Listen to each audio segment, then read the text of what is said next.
Time travel has not yet been invented, but 30 years from now, it will have been. I just wanted to start first and foremost with Ryan, and what a visionary, and man, what a mind-blowing film this is. You've worked with him. Delighted. I'm delighted to not have to talk about myself in this chair. Well, good. Well, let's put the focus on your director, who put the focus on you on this. And what is it about him that you like working with him so much? Ryan, well, I mean, first of all, he's a dear friend of mine, and it's not every job you get to work with a really good close friend. We've known each other since we made Brick together, and that was 2003 that we shot that.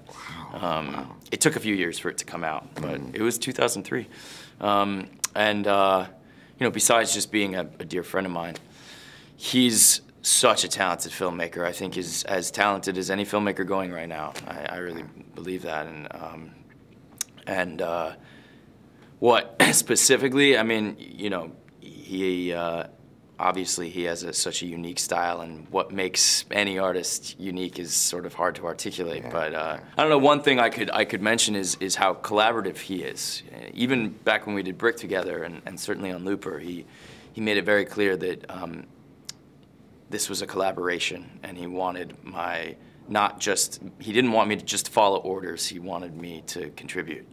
And I think that brings out the best in people. Oh, yeah, and, absolutely. You know, he has an extremely thorough vision for the movie, but he's flexible. He also is open to spontaneity and new ideas, and I think that's really important. And what do you think it is about time travel that we as humans are so fascinated with it?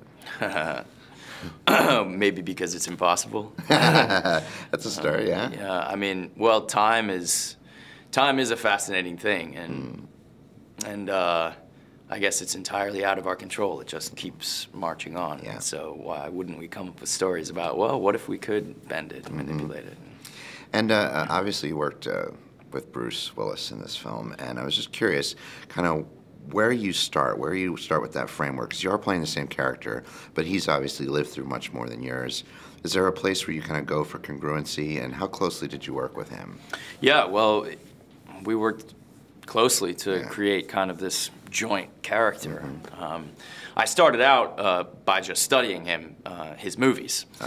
Watching his movies, and particularly ripping the audio off of his movies, putting them on the iPod so I could listen to his voice repeatedly. He also recorded himself speaking some of my voiceover monologues and sent that tape to me so that I could hear what it would sound like in his voice. But I think more productive than anything was just hanging out with him, getting to know him, having dinner, etc. We never wanted it to be an impersonation, and we thought if it was too exact, first of all, that's not my forte, is doing impressions. But we thought that would sort of be distracting and beside the point. The point is just so that the audience understands the concept of the movie, which is that here's the younger self, here's the older self, and what would happen if they could talk. And lastly, do you have a favorite time travel movie? A favorite time travel movie? I mean, I guess probably the obvious ones, Back to the Future, probably. I'm also a big fan of Back to the Future 2. Yes. Which sometimes can be a controversial choice, but I really love that one. Yeah, it's fun. Yeah.